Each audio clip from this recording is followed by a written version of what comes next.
Pues si queréis, primero firmáis y Firmamos, ¿no? sí. Si están preparados los... Yo estoy siempre preparado.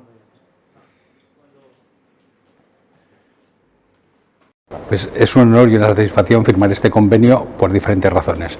En primer lugar, porque es una de las marcas más potentes que tiene Aragón y en este momento con una proyección internacional está en Champions. Segundo, porque es un modelo de gestión empresarial en el que tenemos mucho que aprender. En el momento de la pandemia, sin público, saber gestionar el club a pulmón como lo está haciendo el equipo es realmente encomiable y es un modelo a emular y apoyar. Y en tercer lugar, porque desde la Cámara, pues una marca, un modelo de gestión como el del equipo baloncesto, que lo llevamos todos en nuestras venas, hay que ayudarle en los patrocinios y ayudarle a buscar más recorrido, porque sin lugar a dudas es una de las emprendedurías de más éxito y que más orgullo tenemos que tener los aragoneses.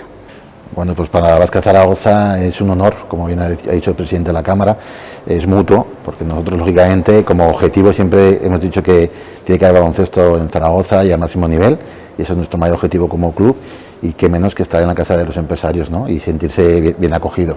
Entonces para nosotros yo creo que nuestro objetivo es a nivel social y empresarial estar con los nuestros, ¿no? Entonces en ese sentido estamos muy contentos. Un segundito, presidente.